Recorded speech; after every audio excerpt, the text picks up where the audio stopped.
Hi everyone. Today I'm gonna solve the following questions. A couple of you asked me to do it, so I'm gonna go over this question.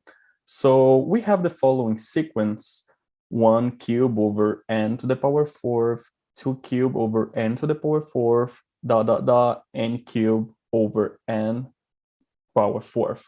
And they want to know if converge or diverge. If it is, we have to compute the limit. Okay, they gave us a tip here. If you look, they're saying the sum from I from 1 to k of I cube, it is exactly k squared times k plus 1 squared over 4. Okay, let's think about how we're going to be able to solve it.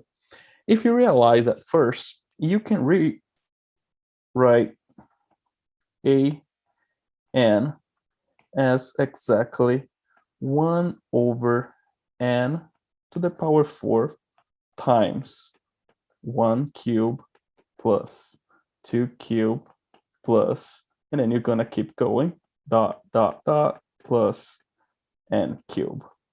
I hope you're going to agree with me. That's exactly what you had before.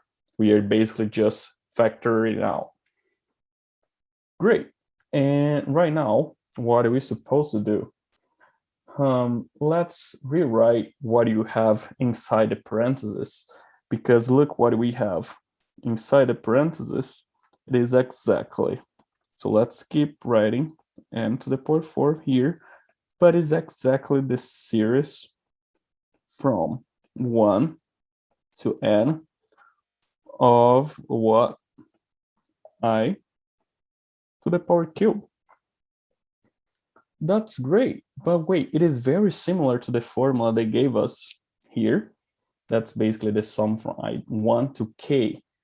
So instead k, we have n. So let's replace it.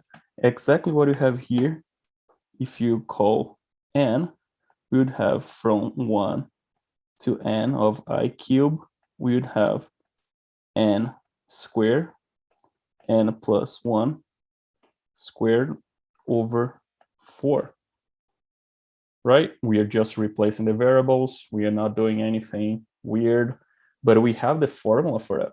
So let's come back and replace it.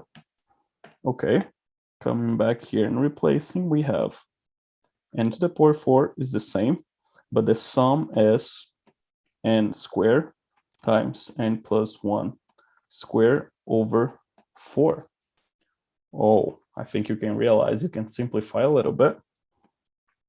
N squared, I can cancel with like n to the power 4, so I'm going to have 2 left.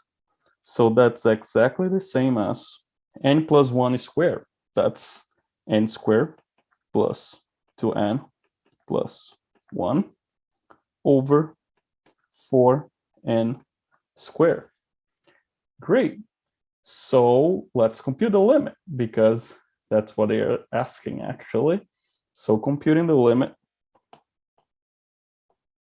of a n when n goes to positive infinity, it is exactly the same as computing the limit when n approaches to positive infinity of n squared plus 2n plus 1 over 4n squared. And this limit, we know that's 1 over 4. So that's great. We are able to find the limit. Okay, but they are asking what's going to happen with the sequence. So we know the sequence converged. Yes, and we know the sequence converges to a quarter. So you're just going to come here and say like, yes, because we are talking about the sequence, and the sequence is the an. And the limit, it is 1 over 4. That's great. I hope you got the idea. Let me know if you have questions. Thank you, guys. Bye.